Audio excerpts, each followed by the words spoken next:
Gledwin, Liesl'ın o korku ve kararsızlık dolu ziyaretinin ardından, sonraki ilk birkaç günü burada geçirdi. Kanadalıya hak vermişti. Creswick'in daha fazla mağdur olduğu ortadaydı. Ancak Batley'i, içine düştüğü bu sömürü düzeninden vazgeçmeye ikna edememişti. Çocuk haklıydı ve yeni bir denemenin daha başarılı olacağına inanması için hiçbir nedeni yoktu. Üstelik Gledwin, yeni bir adım atmaktan da çekiniyordu.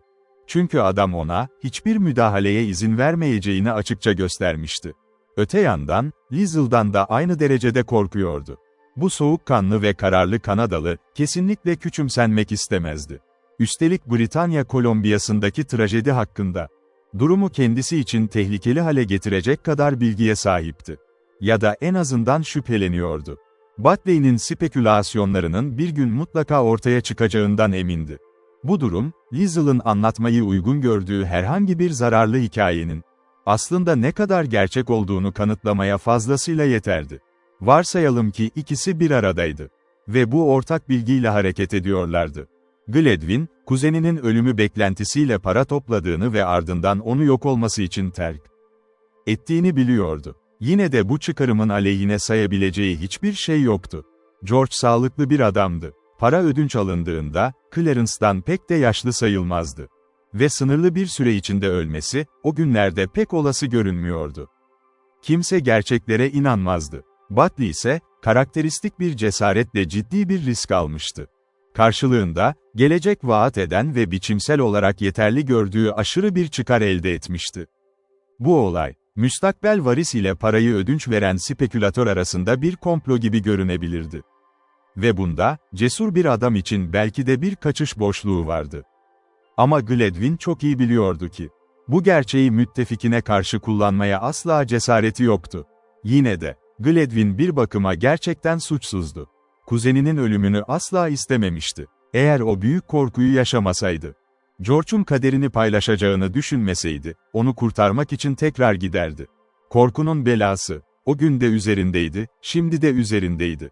Bu yüzden Batley ile konuşurken zaman kazanmaya çalıştı. Adam, Creswick'e yönelik yeni bir girişimde bulunmadı. Gledwin de o ana kadar müdahale etmeye gerek olmadığına karar verdi. Yine de, sonraki birkaç hafta geçtikçe, Kanadalıya karşı içten içe büyüyen bir korkunun farkına varıyordu. Bu korku, zaman zaman nefrete dönüşüyordu. Lisle ise daha ciddi ve uğursuz bir tehditti. Üstelik ara sıra Batley ile bir iki kelime alışverişinde bulunduğunu görüyordu. Eğer bu ikisi bir saldırı ittifakı kurarsa, onların elinde tamamen çaresiz kalacaktı. Bu arada Nasmith, yaklaşan yarış için kendi atını eğitiyordu. Yaptığı denemeden sonra, komşusuna ait bir ata karşı yarışmış ancak atın yeterince hızlı olmadığını görmüştü. Bu yüzden, isteksizce de olsa gözünü tekrar Gledwin'e ait olan o kestane rengi ata çevirdi. Hayvan iyi bir hıza sahipti ve sıçrama gücü yerindeydi. En büyük kusuru ise, acımasız, hırçın bir öfkeydi. Ancak Gledwin, eğer üzerindeyken korkuya pek kapılmazdı. Ağır ahlaki baskı anlarında çöküyordu ama. Nasmith ile 4 nala yapacağı o sert yarış için anlaşmaktan memnundu. Biraz da üzülmesine rağmen, niyetlerinin haberi hızla yayılmıştı. Duruşmanın yapılacağı sabah, Marples ve Crestwicks ailesi de dahil olmak üzere, Millicent ile birlikte kalabalık bir grup parkurun etrafında toplanmıştı. Karanlık bir gündü. Nemli bir hava ve alçak, gri bir gökyüzü vardı. Çimler ıslaktı. At koşturmak için ayrılan şerit, yumuşak ve ağırdı. Kaçınılması gereken o zemin, engellerin önünde oldukça kötü ve tehlikeli bir durumdaydı. Çok küçük bir işletme yürüten ve genellikle ata kendisi binen Nasmith, Lisle ile birlikte parkurun bir kısmında yürüdü. "Zemin ağır olacak," dedi Nasmith. En büyük çitteki yama ise çok kötü, adeta yağlı gibi kaygan. Tırnak işareti. Normalde daha iyi bir gün beklerdim ama. Yarışın yapılacağı yerler genellikle hep böyle ıslak olur. Bu yüzden atın böyle bir yerde neler yapabileceğini görmek istiyorum. Atlarken onu çok dikkatli izlemen gerekecek. "Senin eğerde olman daha iyi olurdu," diye önerdi Lisle. "Seni yerleştirmeyi tercih ederim. Bu yarışta ben binmeyeceğim. Atın taşıması gereken yük sınırını aştım. Üstelik onu yabancı ellerin kullanımına alıştırmak istiyoruz." Dışarıdan bakıldığında önemli olmayan bir olay olduğu için, henüz kendi jokeyime odaklanmadım. Başlangıç noktasına doğru yürüdüler. Orada Gledwin bekliyordu. Batley ve Creswick de onlara eşlik ediyordu. Yaklaştıklarında, Millicent da aralarına katıldı. "Bugün binecek misin?" diye sordu Lizzie'la. Nasmith ısrar ediyor, diye cevap verdi. "Korkarım ona pek de takdir edilecek bir performans sunamayacağım." Gladwin hafifçe kaşlarını çatarak başını kaldırdı. "Sakıncası var mı?" diye sordu Nasmith ona. "Atı neredeyse bir taş kadar cezalandıracağım." "Hayır," diye yanıtladı Gladwin kısaca. "İtiraz etmem için hiçbir sebep yok." Bu doğruydu. Ama iç dünyasında, bu rakiple karşılaşmaya karşı mantıksız bir tiksinti duyuyordu. Son zamanlarda o Kanadalı, neredeyse her köşede karşısına çıkıp ona sorun yaratıyordu. Durum sanki öyle bir hal almıştı ki. Sabahın bu küçük eğlencesinde bile, onun rahatsız edici varlığından kaçamıyordu. İçten içe, Lizzie'ın o çitlerden birinde kaza yapmasını, boynunu kırmasını dileyecek kadar gaddarlaşmıştı. Birçok açıdan, bu onun için büyük bir rahatlama olurdu. "Bu yarışı spora dönüştürmek isteyen, iddiaya girmek isteyen var mı?" diye sordu Creswick. "Kırat benim favorim. Onu desteklemeye hazırım." Bella onun gözlerinin içine bakmaya çalıştı. Ama Creswick bunu görmezden geldi. Ancak Gladwin, o sırada Lizzie'ın Batley'e baktığını fark etti. Ve Batley'nin yüzündeki o sinsi gülümsemeyi yakaladı. "Deneme yarışlarında bahis yapmaya değmez," diye ilan etti Batley. "Büyük yarışı beklemek daha iyi." Genç kız, bu durumdan şaşırmış olsa da memnundu. Gladwin ise şaşkın ve huzursuzdu. Kendi kendine, Batley'nin Creswick hakkında özel bir planı olmadığını söylüyordu. Ancak Lizzie'ın o uyarı dolu bakışını ve diğerinin hemen geri adım atışını görmek, kesinlikle önemli bir işaretti. Sanki ikisi el ele vermişti. Ve onun en çok korktuğu şey tam olarak buydu. Kanadalıya karşı, içini neredeyse tamamen kaplayan ezici bir öfke hissetti. Binmeye çalıştığında, kestane rengi atı ona karşı gelerek, huysuzca dalarak sorun çıkardı. Ancak Kırat sessiz ve sakindi. Nasmith, Lizzie'ın üzengisinin hemen yanında duruyordu. "Gücünü ikinci tur için sakla," diye tavsiye etti Nasmith. "Ve bir şey daha, büyük fırçalı engellere geldiğinde çok dikkat et. Özellikle de oradan ikinci kez geçişinde." Batley, başlangıç işaretini vermek için gönüllü oldu. Onları çıkış çizgisine aldığında, seyirciler de etrafa dağıldı. Birkaç kişi sürülen arazide yürüyerek, atların hareketini en sert engellerin olduğu yere doğru izlemeye gitti. Parkur kabaca dairesel bir yapıdaydı. Bu deneme yarışı Lisley için tamamen yeni bir deneyimdi. Talimatları hatırladıkça içindeki coşkuyu hissetti ve atını sıkı tutmaya çalıştı. Gladwin'in atı bir boy öndeydi. Rüzgar sertçe yüzüne çarpıyordu. Yarışın heyecanı, ilk çitin üzerinden uçarcasına atlayıp, o kestane rengi ata topuklarıyla sertçe vurduğunda daha da arttı. Bir boy daha geride bıraktı rakibini. Ardından sonraki tarlayı geçip, o yapışkan, ağır sürülmüş zeminde ilerlediler. Sonra alçak bir çit ve bir hendek geldi. Dar bir çayır. Ve ardından Nasmith'in bahsettiği o zorlu engeller belirdi. Uzun, dikenli bir çitin içindeki boşluğu dolduran engeller. Dallar hat boyunca dizilmişti ve üst kısımları yaklaşık 1 fit kadar yukarı fırlamıştı. Kolay bir sıçrayış gibi görünmüyordu. Üstelik çimenler kaygan ve yumuşaktı. Ancak kestane rengi at bunu zekice başardı. Kırat ise özgüven dolu adımlarla, her işaretiyle engellere karşı uçuyordu. Sonra, Lisley ansızın toynakların kaydığını hissetti. Hayvan havalanırken adeta uçtular. Uzun ve ıslak tarlada, her zamankinden daha hızlı ilerliyorlardı. İlk raundun sonuna doğru yaklaşırken, kestane rengi at yavaş yavaş arkada kalmaya başladı. Lisley, Kırat'ı serbest bırakabilirdi. Ve yarışı kazanan olarak bitirmeye karar verdi. Bu onun İngiltere'deki ilk hızlı sürüşüydü. Doğrusu, daha önce nadiren bir atı en yüksek temposuna çıkarmıştı. Britanya Kolombiyası'nın patikaları çoğunlukla engebeli yamaçlarda, dik bir şekilde yukarı veya aşağı gidiyordu. Orada hız yapmak söz konusu bile olamazdı. Bu düz İngiliz çayırları ise çok farklıydı. Zemin normalden çok daha yumuşaktı ve çitler büyük sorun yaratıyordu. İçinde, hissetmeyi hiç beklemediği bir coşku ve tutkuyla biniyordu atına. Bir sonraki çite ulaştığında öndeydi. Bazı izleyiciler daha da yaklaştığında, bir cesaret çığlığı yükseldi. İleride, tekrar o yapışkan ve sürülmüş ağır toprağa ulaştı. Burada Kırat biraz yavaşladı, topukların üzerinde zorlanarak çalıştı. Ancak omzunun üzerinden geriye baktığında, rakibini hala en az 2 boy geride gördü. Buna rağmen Gledwin, şimdi ciddi bir şekilde binmek için kendini tamamen toplamıştı. O ana kadar yarışa pek ilgi göstermemişti. Fakat az önce Bella'nın Liesel'a el salladığını, ardından da Millicent'ın onu alkışlayan gülümsemesini görmüştü.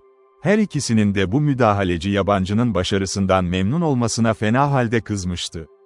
Bu durum öfkesini yeniden körükledi. Son 2 haftanın biriken gerginliği, onun sinirlerini zaten çok kötü sarsmıştı.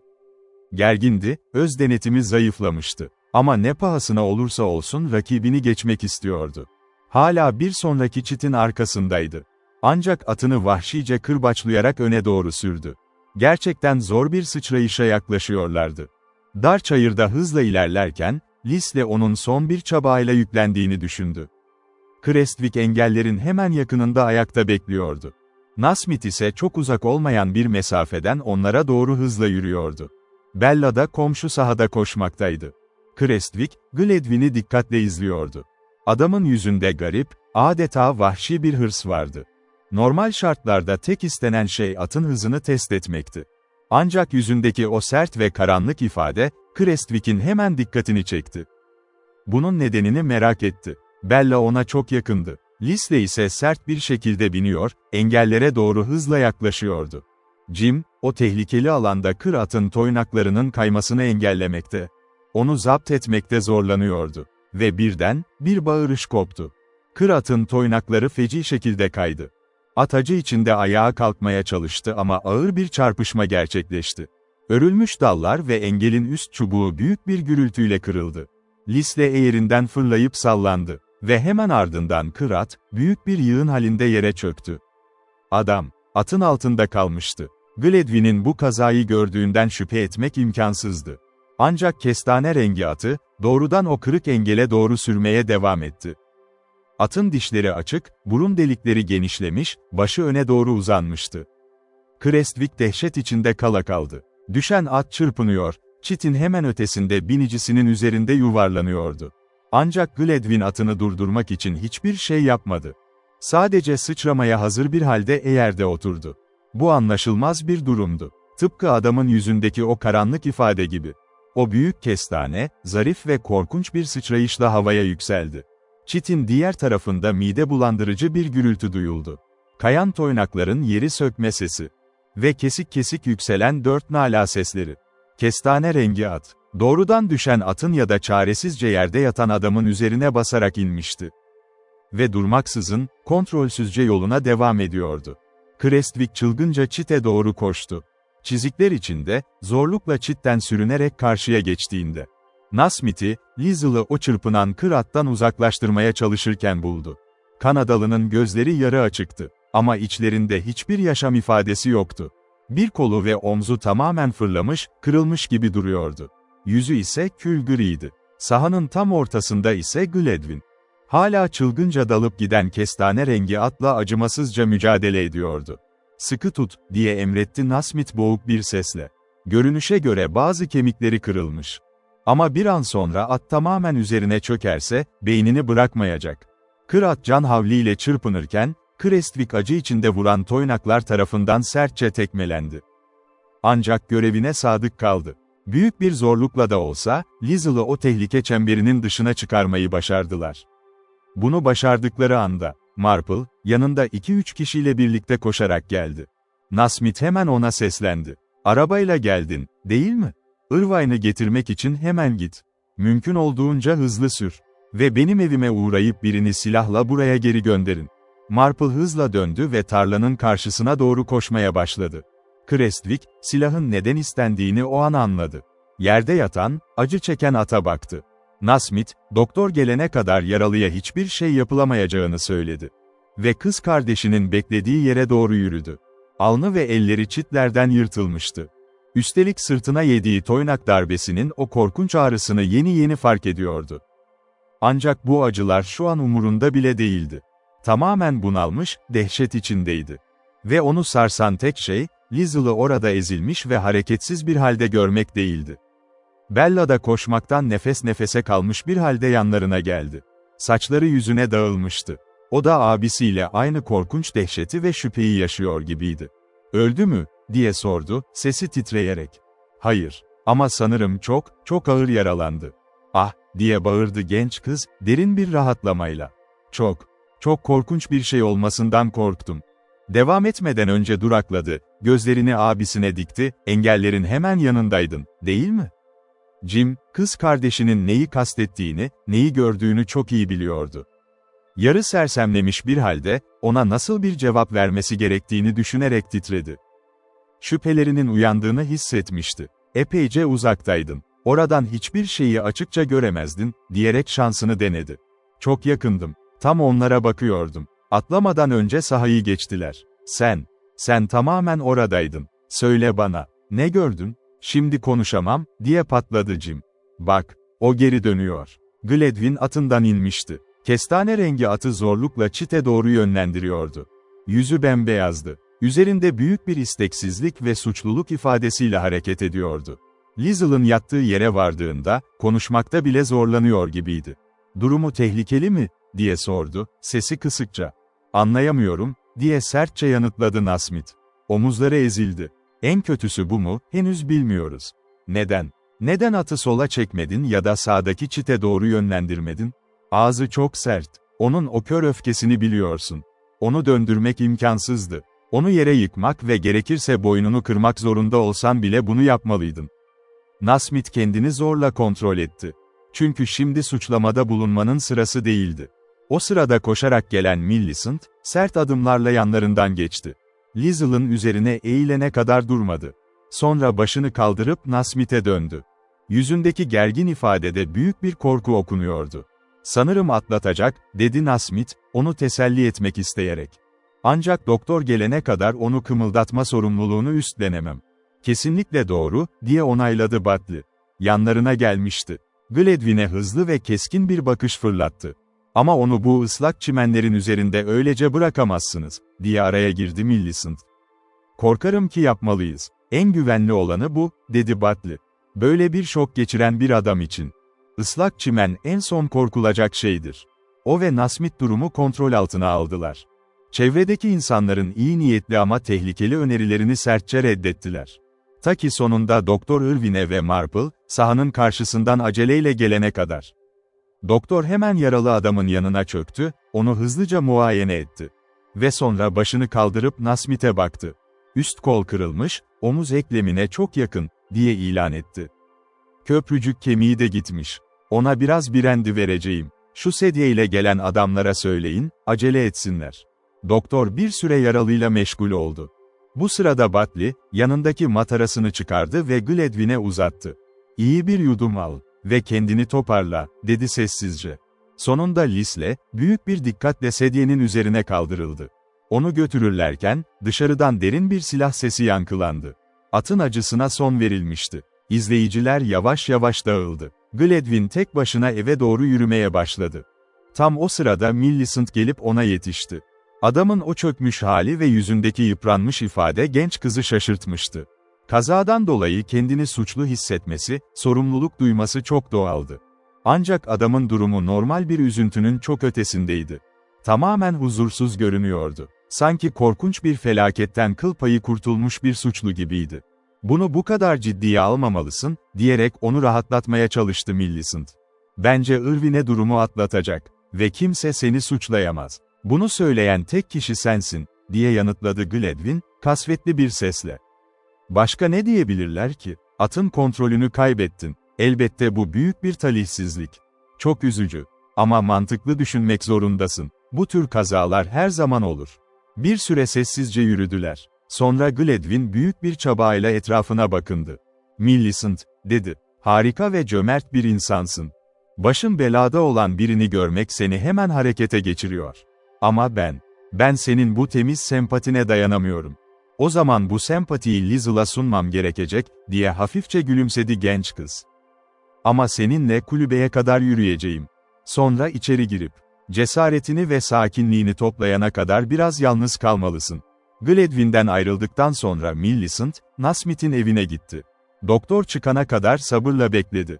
Doktor nihayet dışarı çıktığında, Kanadalı'nın iyileşme olasılığının son derece yüksek olduğunu ve bu durumdan memnun kaldığını söyledi. Sadece, uzun bir süre boyunca hiç hareket etmeden yatması gerekecekti. Millicent içindeki o büyük rahatlamayı hissedince kendisi de şaşırdı. Kazayı ilk duyduğunda yoğun bir acı hissetmişti. Nasmith'e dönüp, Gladwyn'e durumun iyiye gittiğini haber verecek birini gönderip gönderemeyeceğini sordu. Sanırım çaresizce endişeleniyor ve şu an çok kötü bir durumda, diye ekledi. O zaman tıpkı senin yaptığın gibi kendisi gelip sorabilirdi, diye tersledi Nasmith. Bence, o vicdan azabıyla rahatsız olmayı fazlasıyla hak ediyor. Neden ona karşı bu kadar acımasız ve sert davranıyorsun? Adamın yüzü aniden karardı. Birincisi, Leslie ile ilgili olarak Irvine'a yardım etmek zorunda kaldım. Yaralanmalarının nedeninin, kır atın onun üzerinde yuvarlanması olmadığından artık eminiz. At üzerinden sadece birkaç kötü morlukla geçmiş. Kazanın en kötü kısmı. Eğer Clarence yeterince cesur olsaydı tamamen önlenebilirdi. Ama kafasını kaybettiği, paniklediği için onu bu kadar suçlayamazsın, diye savundu Millicent. Neredeyse bir saniyelik bir zamandan bahsediyoruz. Düşün bir kere, her şey çok ani oldu. Sonuç değişmiyor, diye kestirip attı Nasmith. Bedeli Lis'le ödemek zorunda kaldı. Ama yine de, sırf senin hatırın için Clarence'a bir haber göndereceğim. Irvine'in durumunun iyi olduğunu ve onun için endişelenmesine gerek olmadığını ileteceğim. Bir zamanlar, karanlık çökmüştü ve gece henüz çok tazeydi. Jim Crestwick, Marple'ın evine giden yol boyunca, alışılmadık derecede derin düşüncelere dalarak yürüyordu. İçinde acı bir farkındalık vardı. Son 2 yıldır sergilediği aptalca davranışların bir kısmı, sonunda evde olduğu bu süre zarfında ona açıkça gösterilmişti. Bu farkındalık, ruhunda buruk bir his bırakıyordu. Kendini bir dünya adamı olarak görürken, aslında etrafındaki insanlar tarafından nasıl da sistematik bir şekilde kullanıldığını, mağdur edildiğini fark etmek onu derinden sarsmıştı. Onu bu yanılsama içinde tutan, cesaretlendiren adamları düşündü. Buckley'e ne kadar çok borcu olduğunu hatırladıkça içi acıyla doldu. Ama bu borç bile, aniden içini kaplayan o diğer duygu kadar rahatsız etmiyordu onu. Gladwyn'e karşı, açıkça bir nefret hissetmeye başlamıştı. Oysa son zamanlarda Gladwyn'e bir şekilde hayranlık duymuş, onun görgü kurallarını, tarzını taklit etmeye çalışmıştı. İşte bu yüzden, Buckley'nin aslında Gladwyn'in bir arkadaşı olduğunu öğrenmek ona çok ağır gelmiş. Adeta bedelini ödetmişti. Çünkü Jim, o hayranlık duyduğu adamın kabul ettiği, hayatına aldığı her insanın doğru insan olacağını düşünmüştü. Ama şimdi, Gladwyn'i olduğu gibi görüyordu. Gerçek yüzüyle. O, kendisine güvenenlere ihanet eden biriydi. Onurlu maskesi takmış bir sahtekardı. En ufak bir şansta, suçtan sıyrılıp kaçan bir adamdı. İkinci bir mesele daha vardı, Bella için endişeleniyordu. Kız kardeşi, açıkça Gladwyn'den uzaklaşmıştı ve onu uyarmak artık Jim'in göreviydi. Bu uyarının tamamen gerekli olup olmadığından emin olamıyordu. O sabah Bella'nın yüzündeki ifadeyi izlemişti. Bella bazen kızgındı ve tavsiyelerden hoşlanmazdı. Bunu her yaptığında, Jim'i haksız duruma düşüren sinir bozucu bir hilesi vardı kızın. Yine de Jim'in niyeti, onunla arzu ettiği kadar açık ve net konuşmaktı. Bir başka görevi daha vardı. Lieslie'la karşı. Ancak genel olarak, kendisini bu yükün altına sokmaması gerektiğini düşünüyordu. Özgüveni çok kaba bir şekilde sarsılmıştı. Kendi hamlelerinin, işleri daha da kötüleştirme ihtimalini fark etmişti. Üstelik zamanla gururu ve kast bilinci de gelişmişti. Gladwyn'in hareket ettiği o üst tabaka çevreye, bazı zorluklarla da olsa girmeyi başarmıştı. Bu yüzden, o çevreye ait olan herkesin onurunu koruma görevini kendinde görüyordu. Beklediği gibi oldu. Bella hemen dışarı çıktı ve ona katıldı. "Bu sabahtan beri çok sessizsin," diye başladı söze. "Mümkün olan en kısa sürede kaçmayı amaçladığını gördüm." "Evet," diye itiraf etti Jim. "Düşünmem gereken bir şey oldu. Aptaldım, Bella. En yaygın, en kolay kandırılan bir aptaldım." Jim, kız kardeşinin ona, "Ben sana bunu birden fazla kez anlatmaya çalışmıştım," diyerek hatırlatma yapmasını bekledi. Ama Bella bunu yapmadı. Bunun yerine, bazen ona çok yakışan o samimiyetle, hafifçe cevap verdi. "Yalnız sen değilsin." Bu cevap tatmin ediciydi. Demek ki kız kardeşi de Gladwyn konusunda kandırılmamıştı. Ama Jim'in işi henüz bitmemişti. "Bu sabah ne gördün?" diye sordu Jim. Kızın konuşurken keskin bir endişe içinde olduğunu hissetmişti. "Sana söyleyeceğim," dedi Bella, "ama bu asla daha ileri gitmemeli. Bunu düşünmek bile istemiyorum. Ama öncelikle, seni bu soruyu sormaya iten neydi?" Jim, Gladwin'in Liesl'ı bulmaya çalıştığı sırada yakınlarda olduğunu zaten söylemişti. Ancak o adamın yüzünde gördüğü o korkunç, o apaçık nefreti henüz açıklamamıştı. "Boş ver," diye keskin bir şekilde yanıtladı Jim. "Hadi, anlat." Dedi Jim, "tam karşımdaydım. Çitin o tarafındaki tek kişi bendim. Ve Gladwin'in beni gördüğünü hiç sanmıyorum." Liesl'ın atı, engelin üst kısmına takıldı.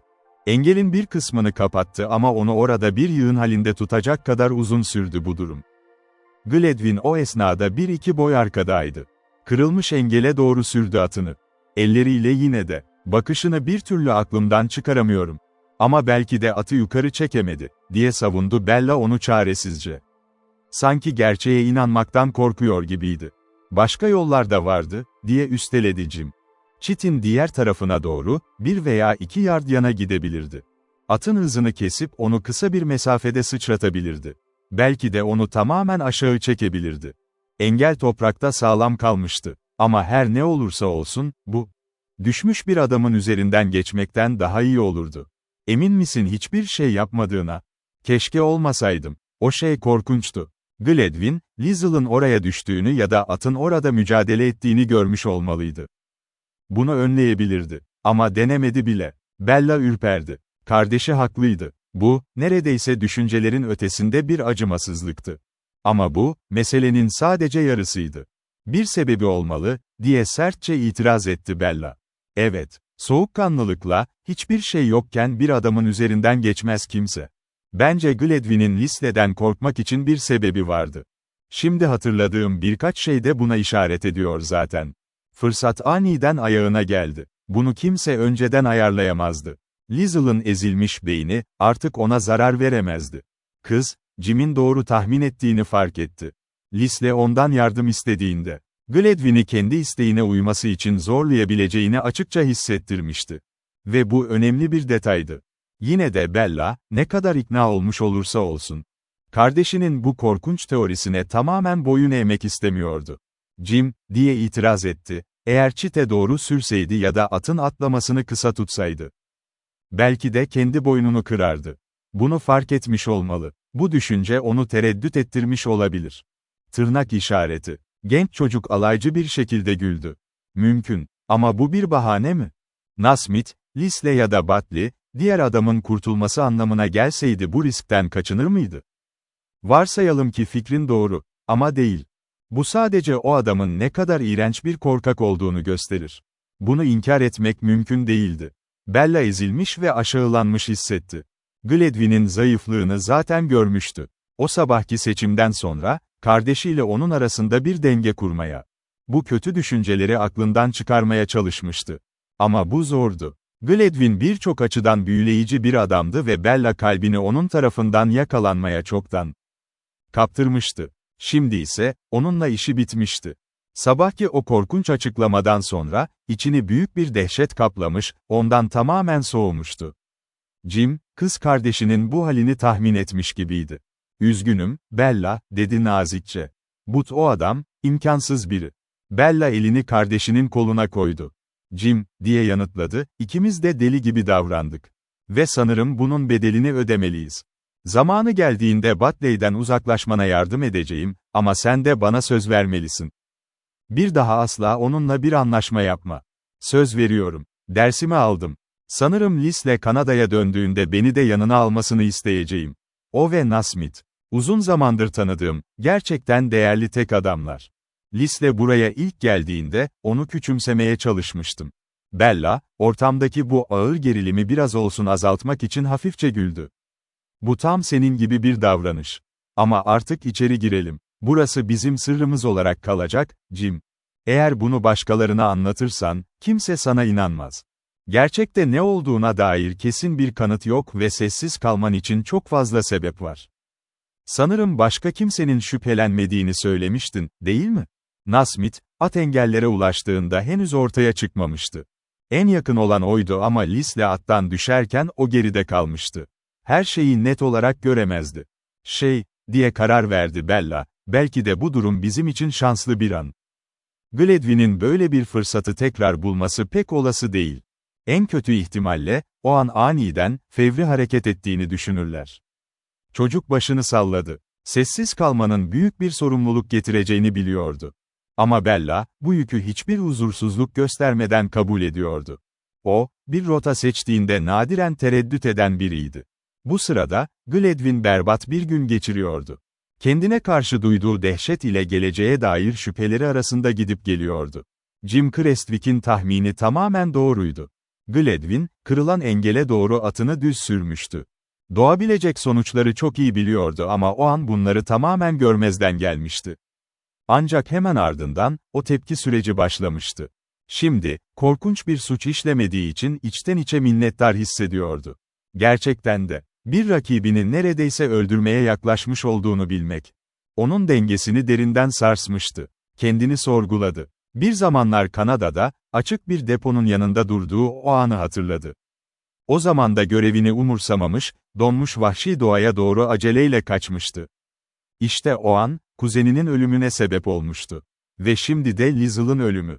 Çok kıl payı atlatılmıştı. Yine de, her iki durumda da önceden planlanmış bir niyetinin olmadığını söyleyerek kendini aklamaya çalışıyordu. Kader onu, üstesinden gelemeyecek kadar zayıf olduğu durumların içine itmişti.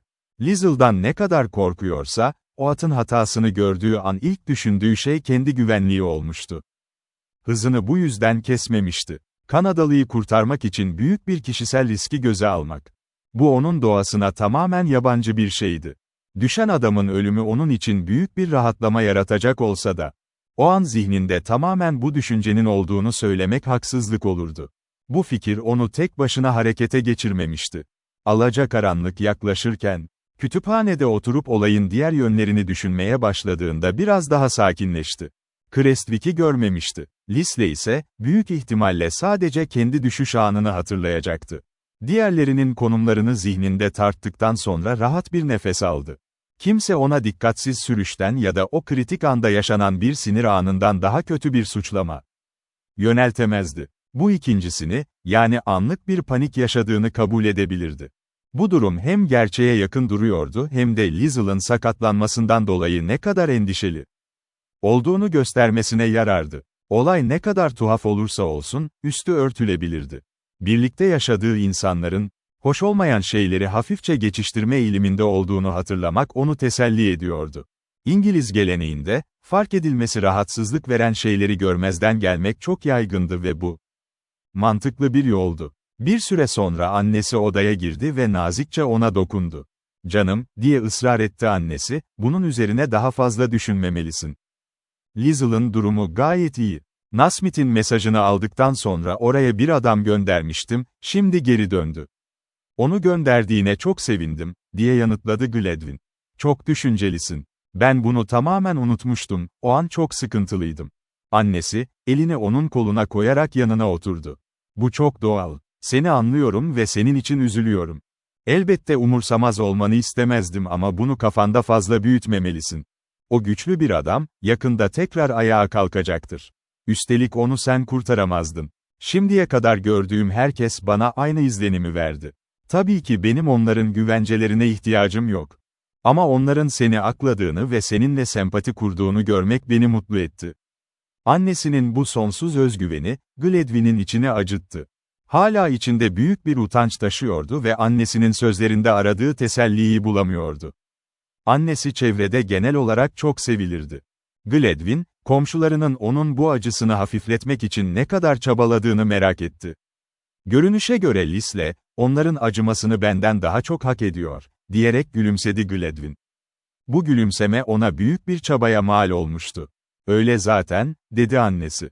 Öğleden sonra eve doğru gelen ya da arabasıyla geçen neredeyse herkesin bundan bahsettiğini fark ettim. Millicent şu an Nasmith ile birlikte, işleri düzenlemeye yardım ediyor. Lizel'ın bu kadar kısa sürede herkesin favorisi olması ne kadar harika, değil mi? Ama dürüst olmak gerekirse, ben de onda çok sempatik bir şeyler buluyorum."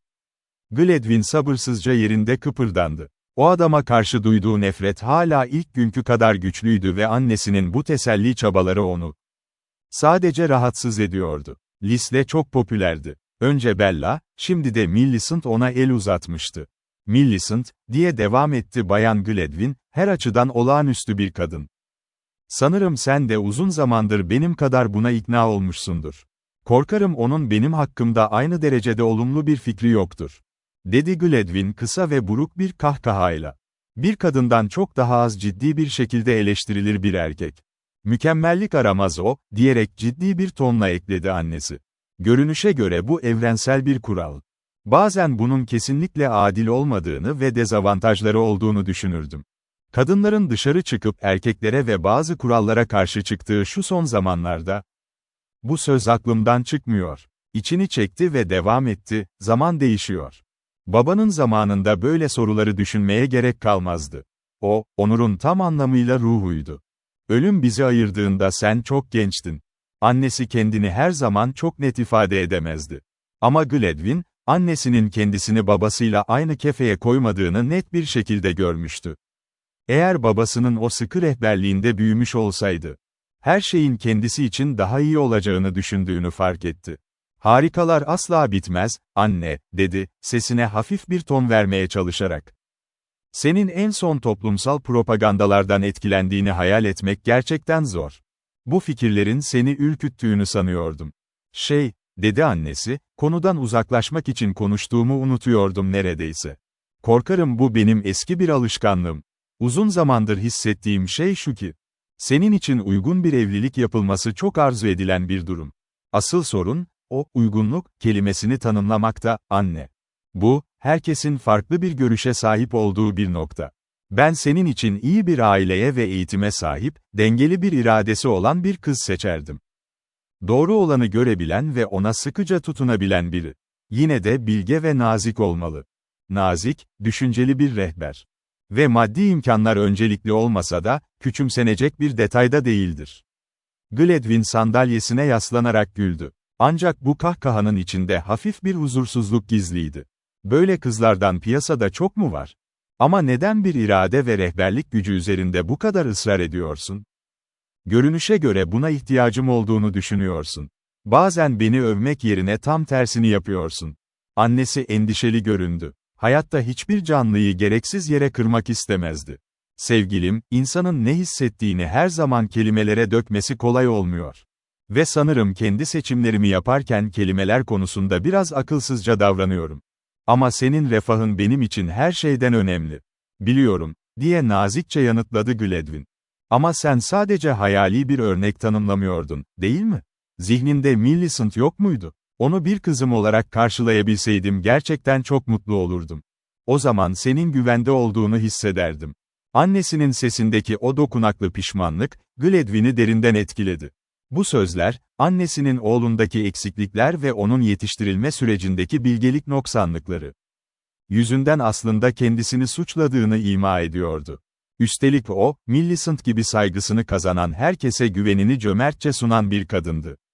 Sana sık sık sorun çıkardım ve bu durum artık pek takdir edilmiyor, dedi Gladwin. Ama diğer konuya gelirsek, Millicent'in bu fikre sıcak bakacağı kesin değil. Son zamanlarda onun da benim hakkımda çok yüksek bir görüşe sahip olmadığına dair şüphelerim var. Kendini tamamen Miss Crestwick'e adayarak onun gözüne girmeyi herhalde beklemiyorsun. Adam oldukça kasvetli bir şekilde gülümsedi. Eğer bu sana bir teselli olacaksa, anne. Bayan Crestwick'in beni çoktan bıraktığını düşünmeye meyilliyim. Bu pek gurur verici bir gerçek değil ama gizleyemiyorum. Bayan Gladwin'in yüzündeki rahatlama çok açıktı. Yine de söyleyecek daha fazla şeyi vardı ve cesaretle konunun üzerine gitti. Keşke Batley'den de tamamen kurtulabilsen. Şu anda bunu yapmam çok zor. Birçok konuda işime yarıyor, yollarımızı hemen ayıramam. Yine de, tabii ki, eğer evlenirsem. Annesi, onun sözünü kesti. Bazen böyle keskin ayırt etme anları olurdu kadının. Millicent'in büyük imkanları var, dedi net bir sesle. Gladwin irkildi. Annesinin onun ne kadar borcu olduğunu tahmin edip etmediğini merak etti. Ama bu utanma hissini hemen bir gülümsemeyle gizlemeyi başardı. Diyerek kabul etti, senin o akıllıca belirttiğin gibi. Bu imkanlar küçümsenecek şeyler değil. Ve benimkiler, maalesef oldukça küçük. Annesi yeterince şey söylediğini düşünerek onu odada yalnız bıraktı. Gladwin, kararan odada tek başına oturmuş, oldukça derin düşüncelere dalmıştı. Bella, kardeşine yardım etmeyi reddettiğinde onu zaten bir kenara itmişti. Öte yandan Millicent'in ona hitap eden pek çok yönü vardı. Üstelik onunla evlenmek, kendisini Batley'e olan borcundan tamamen özgür kılabilirdi. Ki bu gerçekten çok değerli ve arzu edilen bir durumdu. Millicent, engelli koşudaki o kaza için onu ciddi bir şekilde suçlamadığını göstermişti. Ancak Gladwin fark etmişti ki, kızın kendisini teselli etme çabası, sadece o anki üzgün ve moral bozukluğu haline duyduğu acıma duygusundan kaynaklanıyordu. Oynadığı bu pasif rolün, kızın gözündeki saygısını artırması pek olası değildi. Bu durum gerçekten talihsizlikti. Ama bunun üzerinde daha fazla durmayacaktı. Dikkate alınması gereken çok daha başka noktalar vardı. Düşüncelerini bu yöne kaydırmak, o talihsiz olayın yarattığı baskıdan sonra ona büyük bir rahatlama sağladı. Nihayet ayağa kalktığında, her zamanki o soğukkanlılığını kısmen de olsa yeniden kazanmıştı.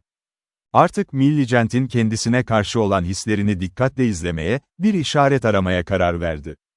Aralarındaki bağın biraz değiştiğinin farkındaydı. Ama bu büyük ölçüde kendisinin hatasıydı. Temkinli ve sabırlı davranırsa, kendini yeniden onun lehine sevdirebileceğini, durumları düzeltebileceğini düşündü. Kazadan bu yana, birkaç hafta geçmişti. Bir öğleden sonra, Lisle, Nasmith'in oturma odasındaki pencerenin yakınlarında, bir kanepede uzanıyordu. Yerde 2-3 Kanada gazetesi duruyordu. Elinde ise birkaç mektup tutmaktaydı.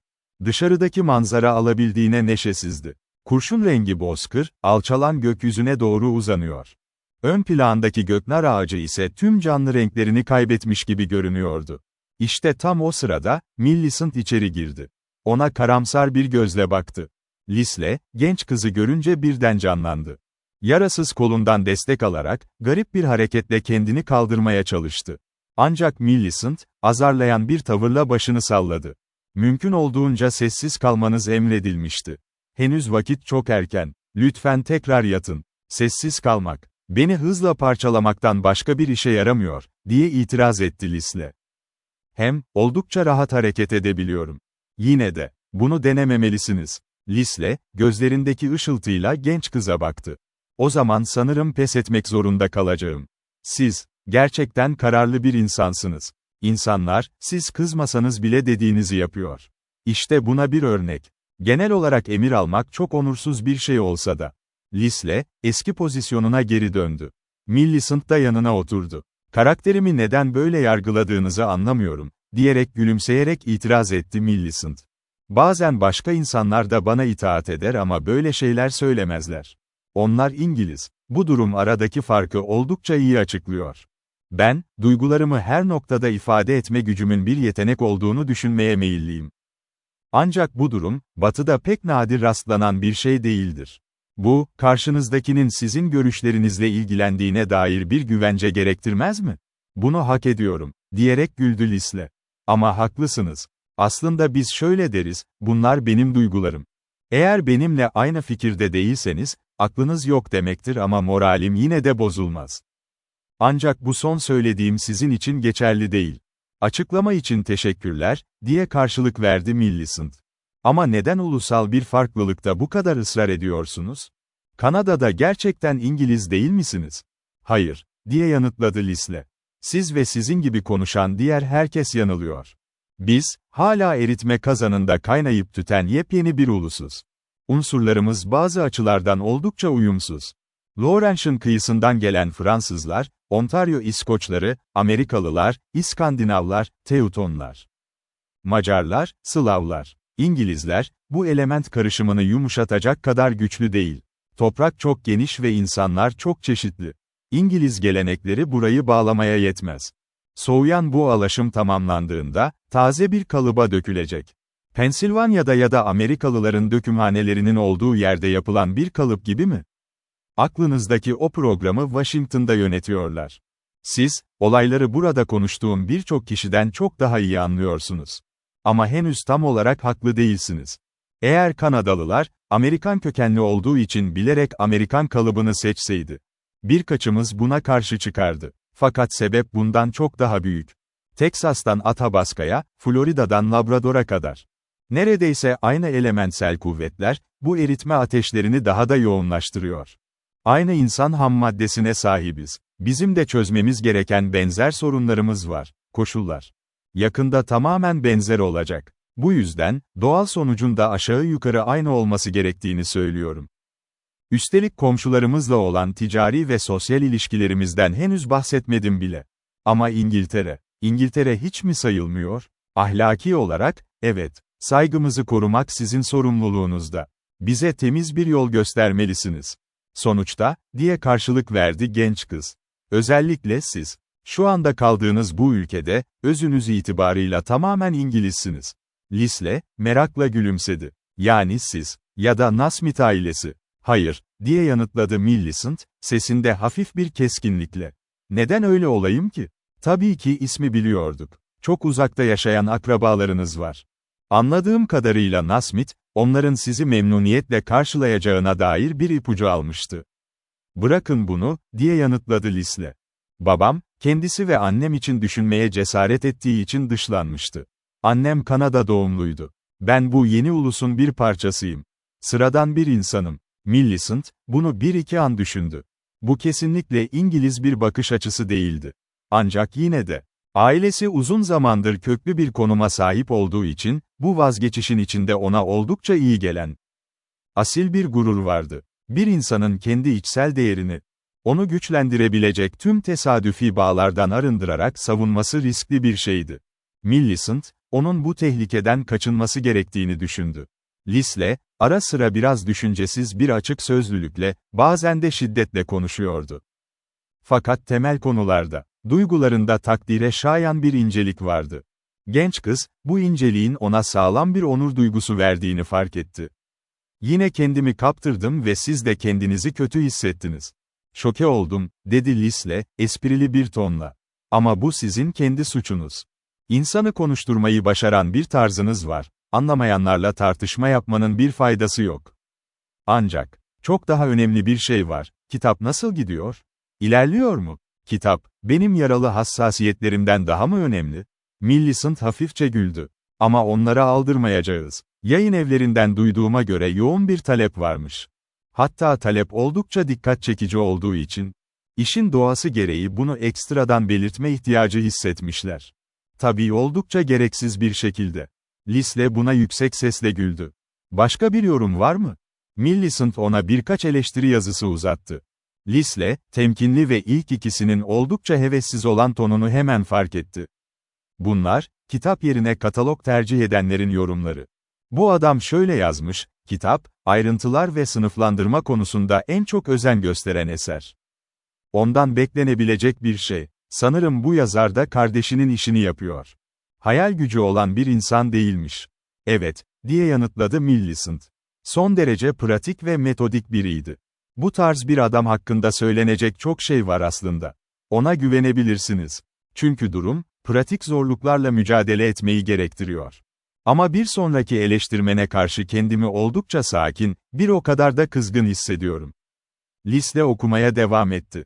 İllüstrasyonlar, bir kimlik belgesi ya da faydalı bir rehber olmaktan ziyade, empresyonist çizimlerden ibaret. Bu adam, şüphesiz ki müzedeki içi doldurulmuş bir örnek yerine, neredeyse gerçek ve nefes alan bir yaratık gibi duran o sert, renkli levhaları tercih ederdi. Millicent, onun bu tatlı öfkesinden memnundu. Ancak Lisle bir sonraki bölümü okurken, yüzündeki o tiksinmiş ifade aniden değişti.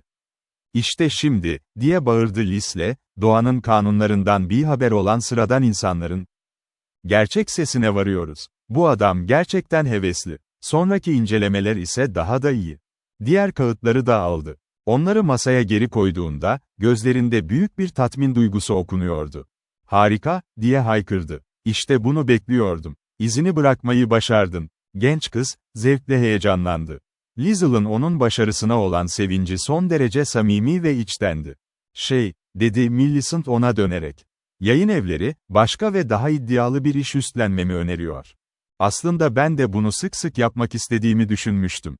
Kayalık dağlar ile Pasifik arasındaki o yalnız bölgenin kendine özgü yapısı öteden beri ilgimi çekiyor. Uzun zamandır kardeşimin izini takip etmek istiyordum. Bence bu hastalıklı bir istek değil. Bir şekilde oraya gitmem gerektiğini hissediyorum. Burası gerçekten güzel, vahşi bir toprak. Ve orada yaşayan insanlar dünyanın en iyileri arasındadır. Bana ve Nasmith'e rehberlik etmeniz için izin vereceğinize söz vermiştiniz. Nasmith, kendisine sonuna kadar güvenilecek bir adamdır. Gelecek yıl, erken yaz döneminde başlayabilirsiniz. Millicent, onun bu bitmek bilmeyen hevesine gülümsedi. Fakat aniden, yüzü derin bir düşünceyle gölgelendi. Olayların, kayalar arasındaki o yalnız nehir kesimlerinde nasıl başladığı gerçekten çok ilginç. Dedi genç kız. Orada Nasmith'i tanıdım. Ve onun aracılığıyla da sizi. Kardeşiniz ve Clarence Gladwin hakkında bir şeyleri de yine orada öğrendim. Drama. O vahşi doğada başladı. Ve içimden bir ses, yine onların arasında biteceğini söylüyor. Drama mı? Diye sordu Lisle. Genç kızın tuhaf bir şeylerin farkında olduğunu hissetmişti. Diye yanıtladı genç kız. Büyük bölünmeyi geçmeden önce, sizin varlığınızdan bile haberdar değildim. Bir gün İngiltere'ye gelebileceğime dair sadece belirsiz bir fikrim vardı. Şimdi ise, sizin arkadaş grubunuza dahil oldum ve hayatlarına girdim. İnsan, tüm bunların hiçbir şeyden çıkmış olamayacağını hissediyor. Bu kör bir şans olamaz. Lisle, birkaç saniye boyunca sessizce düşündü. Garip, diye mırıldandı. Ama ben de tamamen aynı duyguyu paylaşıyorum. Sanki bir şeylerin parçasıyız. Aramızda görünmez bir bağ var. Bayan Gladwin, Clarence, Nasmith ve hatta genç Crestwick. İnsan, adeta gizemli bir gücün sizin aracılığınızla üzerimizde çalıştığını hayal edebilir. Lisle, genç kızın bu düşünce akışını daha fazla ileri götürmesini istemiyordu. Jim Crestwick'i yanıma geri alacağıma dair söz vermiştim, dedi konuyu değiştirerek. Hazır olur olmaz gidiyorum. Hemen. Birkaç hafta sonra. Geri mi dönüyorsunuz? Evet. Birçok açıdan üzgünüm ama bunun gerekli olduğunu gösteren bazı mektuplar aldım. İşler beni çağırıyor. Millicent bir süre cevap vermedi. Şüphesiz ki onu çok özleyecekti. O an, engellerin arasında düştüğünde hissettiği o garip, gergin ve yoğun kaygıyı hatırladı. Seni artık bizden biri olarak görmeye başlamıştık, dedi basitçe. Bir şekilde. Gideceğini hiç düşünmemiştik. Şimdi bu gidiş, neredeyse doğal olmayan bir durum gibi geliyor. İngiliz dostlarımla olan bağı koparsaydım, öyle olurdu. Ama bence bu imkansız. Birbirimizi daha çok göreceğiz. Gelecek yıl yola çıktığınızda, rehberiniz ben olacağım. Muhtemelen, geleceğim. Kısa süre sonra, Millicent onun yanından ayrıldı. Eve doğru yürürken derin bir düşünce sarmalına girmişti. Onun yaklaşan ayrılışından pişmanlık duyuyor, söylediklerini tartıyordu. Düşündükçe her şey daha da netleşiyordu. Kendisi de onunla aynı fikri besliyordu. O, kendisi ve diğerleri. Birbirlerine karşı tamamen bağımsız hareket etmiyorlardı. Hepsi bir amacın, kaderin henüz açığa çıkmamış büyük planının birer parçasıydı. Belki de Liesl'ın dediği gibi, bu yaşananlar tam bir dramaydı. George'un ölümünden kaynaklanan, önceden ayarlanmış bir dizi olaylar zinciriydi. Eve vardığında, zihnini hafifçe kurkalayan bu kasvetli düşünceleri kovmaya çalıştı. Ancak Bayan Hume, onun akşam boyunca ne kadar meşgul ve dalgın olduğunu hemen fark etmişti. Ertesi gün, Millicent, Bayan Gladwin'i görmeye gitti. Dönene kadar beklemesi istendi. Kısa bir süre sonra Clarence, genç kızın oturduğu odaya girdi. Sözü, Liesl'a yaptığı ziyarete getirdi. Yolculuğa dayanabildiği ilk anda geri dönecek. Bunun için bir plan yaptı bile, dedi Clarence. Gladwin ani bir hareket yaptı. Millicent, adamın yüzündeki rahatlamayı şaşkınlık ve hafif bir öfkeyle fark etti. Ancak erkekler, samimi duyguları kelimelere dökmeye pek hazır değillerdi. Bu durum genç kızı şaşırtıyordu. Memnuniyetinizi gizlemeye bile çalışmıyorsunuz, diye yorum yaptı Millicent. Bu biraz cömertlikten uzak bir tavır değil mi? Clarence'ın kendini toparlamaya çalıştığı açıkça belli oluyordu. Yine de sessizce cevap verdi. Korkarım öyle. Kazadan sonra çok iyi davrandı. Sanırım kazanın bir kısmı bana yüklenmişti.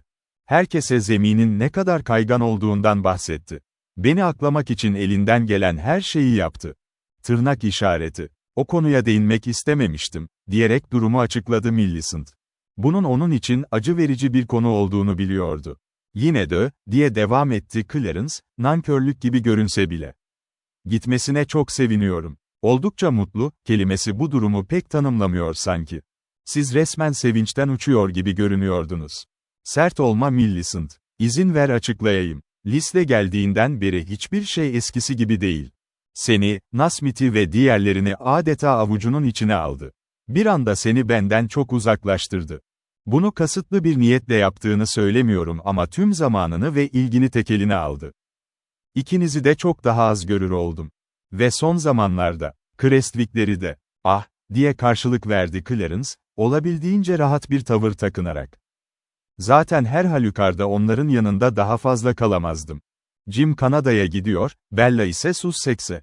Marple'dan anladığım kadarıyla, bizi tekrar ziyaret etmeden önce epey bir zaman geçecek. Millicent bunu duyduğuna sevindi ama hiçbir yorum yapmadı. Lizel'ı suçlamak gerçekten mantıksız, dedi Gladwin. Ama o geldiğinden beri Batley'de çok fazla rahatsızlık ve sorun yaşadım. Her şey ters gidiyor. Ve ben, onu bu uğursuz eğilimden bir türlü ayıramıyorum. Clarence, yüzüne ışığın vurduğu bir yerde oturuyordu. Millicent onu incelerken, içinde her zaman hazır olan o şefkat duygusu yeniden canlandı. Adam son derece endişeli ve gergin görünüyordu. Sanki omuzlarında ağır bir yük taşıyordu. Genç kız, kazanın onun zihnini sürekli kemirdiğini biliyordu. Düşüncelerine göre, Clarence bu durumun sorumluluğunu taşıyordu. Üstelik buna ek olarak, maddi zorlukların ve tehditlerin altında olduğunu da tahmin ediyordu. Bu adamın, kadınların ilgisini ve sempatisini uyandırma konusunda tehlikeli bir yeteneği vardı. Üzgünüm, dedi Millicent içtenlikle. Bir süreliğine buralardan gitmelisiniz. Gerçek bir değişikliğe ihtiyacınız var. Bunu ben de düşündüm. Ama maalesef son zamanlarda işleri çok ihmal ettim.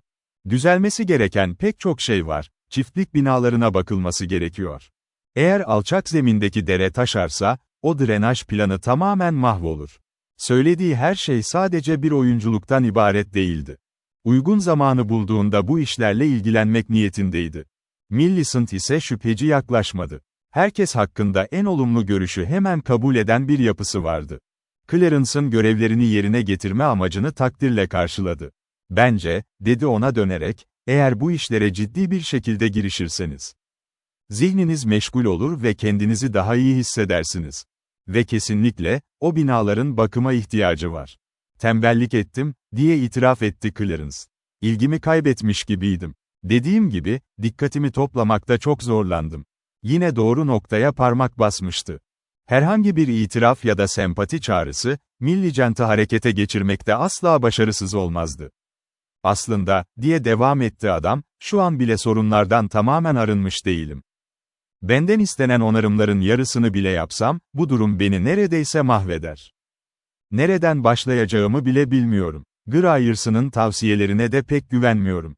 İşleri kolayca idare edebilecek biri gibi görünmüyor. Sorun şu ki, onun favori adamları var, dedi Millicent açıkça. Bence işten anlama konusunda bir eksiği yok, durum başka. Ne demek istiyorsun? Genç kızın yüzleşmesi hoş değildi belki ama cesurcaydı. Bu durum Clarence'a zarar veriyordu. Gryers'ından istediklerini kolayca alabilen bazı insanlar var. İhtiyaçları olsun ya da olmasın, sürekli onarım ve iyileştirme koparıyorlar. Yani benim hesabıma göre, diğerleri hak ettiklerinden daha azını mı alıyor? Birçok kiracınız, birkaç yıldır neredeyse hiçbir şey almadı. Bu tamamen sahte bir ekonomi. Onları burada memnun tutmak yerine, tiksintiyle terk etmelerine göz yumuyorsunuz. Sonra onları geri kazanmak için 2 katı masraf yapmak zorunda kalacaksınız. Genç kız, ona birkaç ihmal edilmiş durumu ve peşi sıra zekice önerileri sundu. Clarence, ona hayranlıkla baktı. Bu hayranlık sadece kısmen rol icabıydı. Ne harika bir yönetici olurdun, diye bağırdı adam. Burası senin ellerinde adeta çiçek açardı. Herkes memnun kalırdı. Tüm o iyi niteliklerinin yanı sıra, George'un neden bu kadar popüler olduğunu şimdi çok daha iyi anlıyorum. Millicent, onun iltifat etme niyetinden şüphe duymadı. Söylediklerinin gerçek olduğunu fark etmişti. Malikanedeki herkesi ve en acil ihtiyaçları çok iyi biliyordu. Kesinlikle güçlü bir yönetim yeteneğine sahipti. Keskin bir ayırt etme gücü vardı. Hızlı ve adil kararlar alabiliyordu. Clarence, dedi genç kız, sana işi tamamen Gryers'ın elinden almanı tavsiye etmem. O senin için dürüstçe çalışıyor. Yaptığı en zor bir iki şey, tamamen senin emirlerin doğrultusundaydı. Milburn ve Granger olayını mı kastediyorsun? Clarence biraz mahcup görünüyordu. Belki o zaman çok aceleci davrandım. Ama o durum, çok daha sabırlı bir adamı bile çileden çıkarırdı. Bazen ne yaparsam yapayım, bu insanları asla memnun edemeyeceğimi hissediyorum. Millicent buna hafifçe gülümsedi. Onlar duygusal insanlar değiller. Ama bir kez güvenlerini kazandınız mı, sonuna kadar sadık kalırlar. Gryers'ın konusuna dönecek olursak, bırakın ödemeleri toplasın ve parayı yönetsin. Ama ona neyi nasıl yapacağınızı sormayın. Etrafınıza bakın, şeyleri bizzat araştırın ve kendi yargılarınıza güvenin. Clarence, yalvaran gözlerle ona döndü. Bu konularda kendime güvenemiyorum. Ben böyle yetiştirilmedim. Eğer daha fazla sorundan uzak durmamı istiyorsan ve bana bir iyilik yapacaksan, bana yardım etmelisin. Millicent tereddüt etti. Bu, adamın istediği küçük bir şey değildi. Onu doğru yönlendirmek, derin bir düşünce süreci ve sabırlı bir inceleme gerektiriyordu. Yine de, dediği gibi yapılacak çok şey vardı. Kötüye kullanımlar kaldırılmalı, evler yaşanabilir hale getirilmeli ve yükler, onları taşıyamayacak omuzlardan alınmalıydı. Ayrıca, çok küçük harcamalarla arazinin verimi fazlasıyla artırılabilirdi. Gücünü bu yönde kullanmak genç kızın hoşuna giderdi. Adamın yardım talebi ona bu fırsatı sunuyordu. Fakat onu asıl harekete geçiren şey, Clarence'ı geçmişteki ihmalkarlıklarından kurtarma ve başarısızlıklarını düzeltme arzusuydu. Pekala, diye söz verdi genç kız. İhtiyacın olduğunda, benden tamamen samimi tavsiyeler alacaksın. Tırnak işareti. Clarence minnettarlığını gösterdi. Ancak bu, mülkün refahıyla hiçbir alakası olmayan, tamamen kişisel bir tatmin duygusuydu. Artık onunla sık sık görüşmek için tamamen meşru bir bahanesi olacaktı. Birlikte yürütecekleri bu çalışma, aralarında daha yakın bir güven bağı oluşturacaktı. Onun şefkatini her zaman değerli bulmuştu. Yakın bir zamanda parası olan biriyle evlenmeliydi. Millicent'ın maddi imkanları Bella'nınki kadar büyük olmasa da, kesinlikle küçümsenecek gibi değildi. Zihninin derinliklerinde bu bencilce düşünceler asılı dursa da, bunu dürüstçe kendine itiraf etmiyordu. Bunun yerine, Millicent'ın zarafetini, güzelliğini ve sahip olduğu en arzulanır özellikleri düşünmek, onun için çok daha asil bir avunmaydı. Clarence, Batley ile birlikte gittiğinde, Lisle'de Bayan Gladwyn'i ziyaret etmek üzere yola koyulmuştu.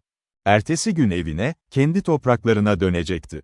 Gitmeden önce hem veda etmek, hem de fırsat bulursa, kalbini meşgul eden bir konuda onun görüşünü almak, içini dökmek istiyordu. Bayan Gladwyn çok zeki bir kadın sayılmazdı belki. Ama Lisle, onun sağduyusuna ve kararlarına her zaman güvenebileceğini düşünürdü. Eve vardığında, hanımefendinin birkaç dakika işi olduğu söylendi ve kendisi oturma odasına alındı. Lisle, koltuğa oturup beklemeye başladı. Bu eve fazlasıyla aşina olmasına rağmen, etrafı derin bir ilgiyle inceliyordu. Bunun haklı bir sebebi vardı elbet. Oda, büyüklüğü ve yüksek tavanıyla insanı her zaman etkileyen bir havaya sahipti. Ancak o öğleden sonra, Lizzie'lı her zamankinden çok daha fazla etkisi altına almıştı. Zemin, nesiller boyu özenle cilalanmış, parıl parıl parlayan parke ahşaptandı. Odanın genişliğini vurgulamak ister gibi, şuraya buraya halılar dağıtılmıştı. Mobilyaların büyük kısmı oldukça eskiydi. Sadece birkaç parça eşyanın sonradan satın alındığı belli oluyordu. Tavanın solmuş renkleri arasında, Fransız devriminden hemen önce dönemin ünlü sanatçıları tarafından yapıldığı düşünülen Cupid figürleri ve kurdele motifleri göze çarpıyordu. 2 ya da 3 Arcadian figürü de yine aynı döneme işaret etmekteydi. Odanın içinde geçmiş günlerin ruhunu üfleyen daha başka detaylar da vardı. Işıl ışıl parlayan bir avize. Şirin bir işçilikle dövülmüş ocak demirleri ve özenle oyulmuş ahşap bir şömine. Hepsi o eski, asil günlerin birer kanıtı gibiydi. Tüm bu manzara, Lizzie'ın içinde İngiliz geleneklerine ve Gladwyn ailesi gibi köklü insanların yaşam tarzına karşı derin bir süreklilik hissi uyandırdı. Buradaki yaşam, modern zamanların o gösterişli ve abartılı lüksünden çok farklıydı. Hafif, mağrur ve sert bir asalet duygusu odaya hakimdi. Lisle, bu insanların ani bir şanssızlıkla nasıl küçülebileceklerini Ama yine de geçmişin geleneklerine nasıl sıkı sıkıya tutunabildiklerini şimdi çok daha iyi anlıyordu. Gördüğü kadarıyla bu ailenin tüm fertleri yüksek ve seçkin niteliklere sahipti. Tabii, Clarence hariç. Clarence'ı, bu asil soyun içinde adeta bir yozlaşma, aslına ihanet eden bir istisna olarak görüyordu. Yine de bu insanların köklerinden koparılıp, daha az korunaklı, daha az işlenmiş topraklara sürülürlerse büyük acılar çekeceklerini düşündü. Miras kalan o asil içgüdüleri bastırmak kolay değildi, Lisle bu etkinin fazlasıyla farkındaydı. Kendisi, $1 ya da günde en fazla $2 için mücadele edilen yepyeni bir dünyadan, Kanada'dan gelmişti. Buna rağmen, halkının yüzyıllardır yaşadığı bu kadim İngiliz evlerine karşı içinde büyüyen sevgi ve saygıyı gizleyemiyordu. Bayan Gladwin henüz ortalıkta görünmemişti. Ancak Lisle, bu sessizlikte düşünecek çok şey bulmuş, beklemekten zerre rahatsız olmamıştı. Bu görkemli hanımefendiye karşı içinde samimi bir sevgi besliyordu. Aslına bakılırsa Lisle, British Columbia'da yaşanan o büyük trajedi hakkında bildiği her şeyi saklamaya, şimdilik Jane'e bile anlatmamaya karar vermişti. Çünkü bu ilişki hakkındaki kendi iddialarını henüz kesin olarak kanıtlayamazdı. Üstelik karşısındaki kadın, asıl suçlunun annesiydi. Zaten 2 uzun yıl boyunca beklemişti. Hayatını kaybeden yoldaşının aziz hatırası üzerinde büyük bir hakka sahipti, evet. Ama biraz daha beklemekten zarar gelmezdi. Kader, elbet bir gün onun ellerine kesin kanıtları verecek ya da önündeki zorlukları bir şekilde ortadan kaldıracaktı. Dahası, mümkün olan en kısa sürede Kanada'nın o soğuk kuzey topraklarına geri dönmesi gerekiyordu. Ve içinden bir ses, bu kez gitmeyi hiç ama hiç istemediğini fısıldıyordu. Sonunda odada bir ayak sesi yankılandı. Ve ev sahibi kadın içeri girdi. Elbisesi en son moda çizgileri taşımıyordu belki. Ama nedense bu odada hiç değersiz durmuyordu. Sanki bir yüzyıl öncesinden çıkıp gelmiş gibiydi, saçlarında pudra varmış hissi uyandırıyordu. Yaşına bağlı olarak kırılgan bir görünümü vardı. Ancak asil duruşu ve yüzündeki o zarif gülümsemesiyle, bu eski odanın içinde adeta büyüleyici bir tablo oluşturuyordu. Lisle, derin bir nefes alarak söze girdi. Aslında hoş olmayan bir iş için geldim. Veda etmek için ve bir daha buralara uğrayamayacak bir yabancı olarak. Bayan Gladwin, ona şefkatle baktı. Sanırım başından beri hiçbir zaman gerçek bir yabancı olmadın. Zamanla bunun nedenini de öğrendik zaten. Sen gerçekten bize aitsin. Lisle, bu sözler üzerine yüzünde esprili bir tebessümle hafif bir jest yaptı. Buraya ait olduğuma inanmayı ben de çok isterim. Ama bunun sebebi, sizin düşündüğünüz şey değil. Atalarımın ülkenin bu bölgesinde yaşamış olması, bana göre o kadar da büyük bir meziyet sayılmaz. Eğer bunu söylemek fazla egoistçe kaçmayacaksa, ben, tamamen kendi emeğimle bir yerlere kabul edilmeyi tercih ederim. Bayan Gladwin ise kararlıydı. Ama onlar burada yaşadılar. Bunu göz ardı edemezsin. Kanın, köklerin üzerinde mutlaka bir etkisi var. İşte, Liesl'ın duymak istediği tam olarak bu bakış açısıydı. Gitmenize gerçekten çok üzülüyoruz, diye devam etti yaşlı kadın. Bir şekilde, bunun bu kadar çabuk olacağını hiç tahmin etmemiştik. Sahi, buralara kalıcı olarak geri dönmeyi hiç düşünmedin mi? Farkında olmadan, Liesl'ın tam da duymak istediği o can alıcı ipucunu veriyordu. Ancak Lisle, bu fırsatın üzerine hemen atlamadı. İçinde tarifi zor, hafif bir korku belirmişti. Hayır, dedi gülümseyerek. Benim işim orada, o topraklarda. Boş oturup tembellik edemem. Sanırım siz bana, öncülerden biri, olduğumu söylediğinizde, tam 12'den vurmuştunuz.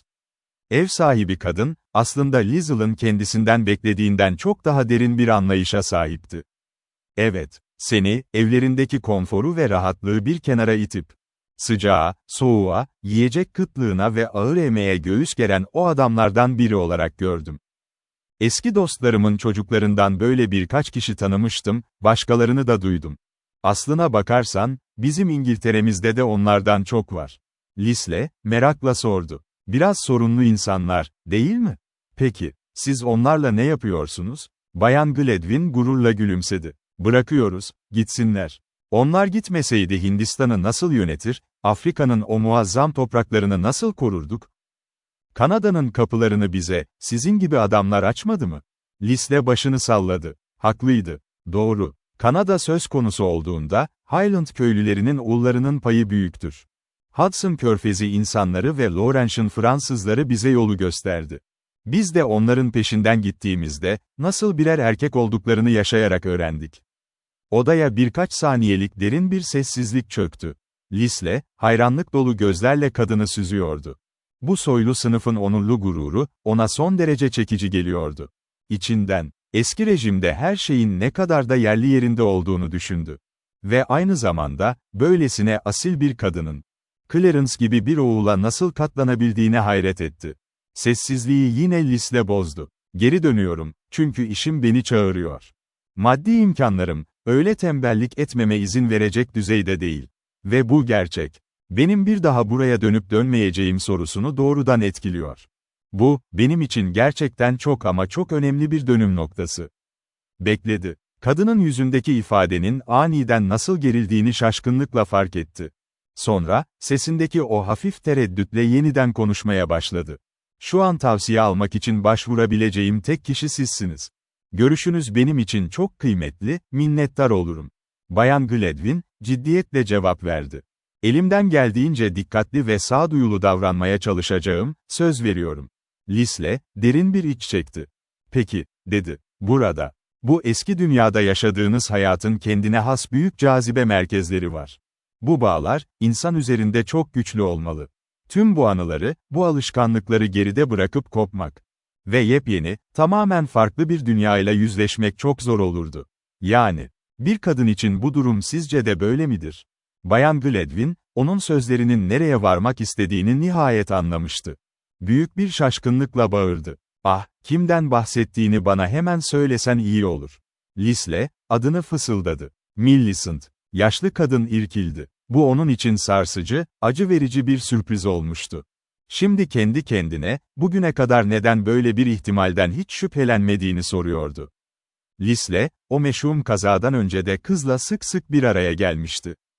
Kazadan sonra da Nasmith'in yanına gidip onunla ara sıra konuşmuştu. Yine de, ortada çok belirgin bir sebep yokken, hiç kimse bu adamın kıza aşık olabileceğini hesaba katmamıştı. Bayan Gladwin kesinlikle bunu düşünmemişti ve şu an içi büyük bir endişeyle dolmuştu. Çünkü onun en büyük arzusu, Millicent'ın Clarence ile evlenmesiydi. Bunu ne zamandır aklında tutuyorsun, diye sordu sesi titreyerek. Lisle, düşünceli bir tavırla cevap verdi. Bunu size kelimelerle ifade etmem çok zor. Onu ilk gördüğüm andan beri ona büyük bir hayranlık besliyordum. Arkadaş olduğumuzda bu hayranlığım daha da büyüdü. Ama bir süre, duygularımın bundan daha ileriye gittiğini fark edemedim. Sessizlik. Sanırım her şey, çok yakında buralardan gitmem gerektiğini anladığımda netleşti. Üzerimde ne kadar güçlü bir etki bıraktığını işte o zaman fark ettim. Sonra, bu duyguya boyun eğmemek için kendimle savaştım. Çünkü aşılması gereken zorluklar gözüme çok ama çok büyük görünüyordu. Bayan Gladwin, heyecanını gizlemeye çalışarak en kritik soruyu sordu. Peki, Millicent, senin ona karşı bu hisleri beslediğinden şüpheleniyor mu? Cevabı nefesini tutarak bekliyordu. Gördüğüm kadarıyla, en ufak bir fikri bile yok. Duygularımı gizlemek için elimden geleni yaptım. Ne yapmam gerektiğine kesin bir karar verene kadar da böyle kalmasını istedim. Bu cevap, yaşlı kadının tahminlerini doğruladığı için onu bir nebze rahatlatmıştı. Karşısındaki adamın, bu süreçte ne kadar büyük bir irade gösterdiğini ve kendini nasıl baskıladığını tahmin edebiliyordu. Korkun tam olarak ne, diye sordu. Ben kaba saba, cilalanmamış biriyim. Nasmith ve diğerleri gibi asil değilim. Ama Millicent, o büyük yüreğiyle belki bunu göz ardı edebilir.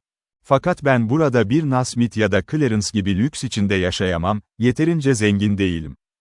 Eğer evlenirsek, karım benimle birlikte o vahşi batıya gelmek zorunda. Liesl'ın sesindeki ton daha da ciddileşmişti. Bazen, işim gereği aylarca ondan uzak kalmak zorunda kalabilirim. Victoria'da kendime bir düzen kurup kuramayacağımı bile henüz bilmiyorum. Kaldı ki, orada sizin buradaki gibi köklü bir İngiliz toplumu bulması imkansız. Üstelik, şu anki küçük refahımda bir anda son bulabilir. İş hayatındaki ciddi zorluklarla mücadele etmek için, Kanada'ya beklediğimden çok daha erken dönüyorum zaten. Bayan Gladwin sessizce başını salladı. Liesl'ın ne kadar mantıklı düşündüğünü görebiliyordu. Kısa bir duraklamadan sonra Lis'le konuşmasına devam etti. Beni en çok kahreden şey ne, biliyor musunuz? Millicent'ın buradaki çevresiyle, bu asil hayatla inanılmaz bir uyum içinde olması. Kanada'da, özellikle de Batı'da böyle bir dünya yok. Bizim hayatımızın daha iyi ya da daha kötü olması önemli değil. Önemli olan, bu iki dünyanın birbirinden tamamen farklı olması. Sessizlik. Burada vazgeçmek zorunda kalacağı çok şey var. Ona sunabileceğim hayat yepyeni, yabancı, çok daha az işlenmiş ve kesinlikle daha az zarif olacak. Sizin konumunuzdaki, sizin gibi yetişmiş bir kadın böyle bir hayata dayanabilir mi? Onu burada çevreleyen tüm o asil bağlardan kopmak, ona acı vermez mi? Bayan Gladwin derin düşüncelere daldı. Liesl'ın bu dürüstlüğü ve her şeyden önce Millicent'ın mutluluğunu düşünmesi takdire şayandı. Ancak yaşlı kadın, adamın kıza henüz kör kütük bir aşkla bağlı olmadığını hissetmişti ve bu his onu içten içe rahatlatıyordu. Millicent'ın bu duygulardan haberi olmadığını biliyordu. Ama dürüst olmak gerekirse, karşısındaki bu adam pek çok açıdan son derece üstün ve sevilesi bir karakterdi. Bayan Gladwin de ona karşı samimi bir sevgi beslemeye başlamıştı. Yine de, kendi öz oğlunun geleceğinin kararmasına izin veremezdi. Clarence, onun için her şeyden ve herkesten önce gelirdi. "Üzerimdeki sorumluluğun farkındayım," dedi yaşlı kadın yavaşça. "Peki, sana vereceğim tavsiyeye gerçekten uyacak mısın?" Lisle, yutkundu. "Sanırım uyarım. Bu her ne kadar zor olsa da. En azından, deneyeceğim." Bayan Gladwin tereddüt etti. Bu adam onun saygısını sonuna kadar kazanmıştı. Eğer tamamen dış etkilerden arınmış, tarafsız bir anne olsaydı, belki de ona bu aşkın peşinden gitmesini, şansını denemesini tavsiye ederdi. Ama şimdi, adamın kendi çizdiği o karanlık tablodaki gölgeleri ona karşı kullanmak zorundaydı. Diye başladı söze. Millicent, 2 yıl öncesine kadar tamamen bu evde, bu geleneklerle yaşadı. Bunun onun karakteri üzerinde ne kadar büyük bir etkisi olduğunu biliyorsun. Lisle, hüzünle onayladı. "Evet, görüyorum. Bu eski, köklü mekanlar insanların üzerine silinmez damgalar vuruyor. Tıpkı sizin üzerinizdeki o asil damga gibi." Bayan Gladwin, adamın durumu tamamen kavradığını gördü. İçindeki o suçluluk duygusuna rağmen, konuşmasını sürdürdü. "Kanada'da ona buradaki hayatın benzerini sunamayacağını sen de kabul ediyorsun, değil mi?" Lisle, acı acı güldü. "Evet, bizim evlerimiz daha dün inşa edildi. Ve o kadar hızlı ilerliyoruz ki, yarın o evleri tekrar yıkıp yenilerini yapacağız. Kabul ediyorum. Bizim fikirlerimiz de, görgü kurallarımız da henüz tamamlanmamış, geçici bir aşamadan ibaret. Bizler oturup zarif ve kibar olmayı öğrenebilecek bir zamana sahip değiliz." Yaşlı kadın anladığını belirtir gibi bir işaret yaptı. Bu dürüst ve gururlu adamın yüzündeki acıyı görmek, içindeki isteksizliği daha da artırıyordu. "Ama duramazdı. Millicent," dedi yaşlı kadın. "Aslında tamamen bizden biri. Bizim ihtiyaç duyduğumuz her şeye, bizim alışkanlıklarımıza göre yetiştirildi. Burada hayatı kolay ve akıcı kılan o görünmez, küçük konforlar onun etrafını her zaman sardı. Onu hayal edebiliyor musun? Mesela, Marple ailesi gibi kaba saba insanlarla bir arada yaşarken?" Lisle, sesini sertleştirerek cevap verdi. "Hayır, bunu hayal bile edemiyorum. O zaman, onu buralardan koparıp Kanada'ya götürmek ne kadar akıllıca olur?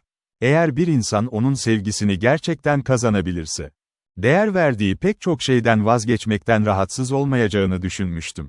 Bu söylediğin çok doğru. Ama bu, asıl zorluğu ortadan kaldırmıyor. Bir insan için fedakarlık yapmak o kadar da zor değildir. Asıl zor olan, o fedakarlığın kaçınılmaz sonuçlarıyla, yani zamanla doğacak o pişmanlık ve tepkiyle yüzleşmektir. Ve bu durum er ya da geç kendini gösterir. Alışık olduğu o asil dünyayı sürekli özleyecek. Ve bu özlem içini kemirecektir." Lisle, neredeyse 1 dakika boyunca tek bir kelime bile etmeden sessizce oturdu. Yüz hatları adeta taş kesilmişti. Sonunda başını kaldırdı ve kadının gözlerinin içine baktı. "Eğer Millicent sizin kendi öz kızınız olsaydı, onun gitmesine izin verir miydiniz?" Bayan Gladwin yine tereddüt etti. Adamın kendisine olan bu sonsuz güveni içine acıtmıştı. Söyleyeceği şeyin, adamın umutlarına vurulacak son darbe olduğunu çok iyi biliyordu. Yine de kendini, tamamen Millicent'ın iyiliği için hareket ettiğine ikna etmeye çalışarak fısıldadı. Hayır. Eğer onu buralardan götürmek isteyen adama delicesine, tutkuyla bağlı değilse. Asla izin vermezdim. Hatta gitmesini engellemek için elimden gelen her şeyi yapardım.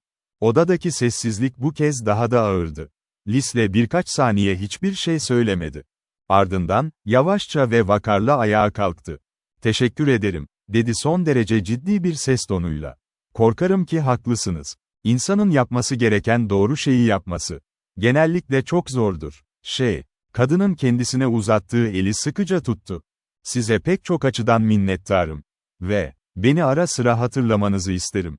Kadının elini bıraktı. Odanın içinden geçip kapıya yöneldi. Bayan Gladwin ise hemen pencereye koşmuş. Onun bahçe yolunda hızlı ve kararlı adımlarla yürüyüşünü izliyordu. Ağır bir hayal kırıklığı yaşıyor olmalıydı. Ama bu adamın asil duruşunda, kararlılığından taviz verecek tek bir zayıflık belirtisi bile yoktu. Yine de yaşlı kadının kalbine, o tanıdık ve rahatsız edici suçluluk duygusu bir kez daha çöreklenmişti. Kendini tamamen dürüst davrandığına ikna etmek, onun için hiç de kolay olmayacaktı. Bu esnada Lisle, kasabadan hızla uzaklaşıyordu. Yürürken, yaralı kolunda ve omzunda başlayan o keskin sızıyı zerre umursamıyordu. Ruhundaki o büyük çöküşün yanında, bedenindeki bu fiziksel acı onun için adeta teselli edici bir dikkat dağıtıcıydı. Madem bir fedakarlık yapılması gerekiyordu, o halde bunu tamamen kendisi üstlenecekti. Millicent asla acı çekmemeliydi. Zaten kızın kendisini sevdiğine dair elinde en ufak bir kanıt da yoktu. Millicent ona bugüne kadar samimi bir dostluk ve güvenden başka bir şey göstermemişti. Lisle, ancak son birkaç haftadır onu kazanabilme ihtimalini düşünmeye cesaret edebilmişti. O zaman bile bu düşünce, içinde alev alev yanan amansız bir tutku doğurmamıştı. Onun karakterine uygun olan şey, sarsılmaz bir sevgi ve derin bir saygıydı. Yine de, eğer kızın kendisini sevdiğini bilseydi ve ona hak ettiği o asil hayatı sunabilseydi, işte o zaman bu kurbanı vermekten vazgeçmek, onun için çok daha zor olurdu. Eve döndüğünde, Nasmith onu hemen kapıda karşıladı. Yüzünde endişeli, biraz da öfkeli bir ifade vardı. "Neredeydin sen?" diye sordu sertçe. Lisle, bitkin bir sesle. "Bayan Gladwin'in yanındaydım," dedi. Doktor Irvine'in söylediklerinden sonra, o bandajları çıkarmaman konusunda ısrar etmesine rağmen o kadar yolu yürüdün mü yani? "Onları çıkardım işte." Doktor sadece prosedür gereği itiraz etti. "Her neyse, sonuçta bacağımı kırmadım ya." Nasmith, arkadaşının yüzündeki o simsiyah, kasvetli ifadeyi hemen fark etmişti. Dedi sesini yumuşatarak. "Seni fevri davranmaman konusunda uyarmanın pek bir işe yaramadığını biliyorum. Ama şu an, sanki bu aceleciliğinin bedelini ağır ödüyormuş gibi bir halin var." Kanadalı adam, yüzünde buruk ve hüzünlü bir tebessümle arkadaşına baktı. "Doğru. Ama sonuçta hayat hep böyle oyunlar oynamaz mı zaten?" Birlikte içeri girdiler. Nasmith, arkadaşının bu ani tavır değişikliğine ve içindeki o gizemli kedere bir anlam verememişti. Lisle ise, içinde kopan fırtınaların nedenine dair tek bir kelime bile etmedi.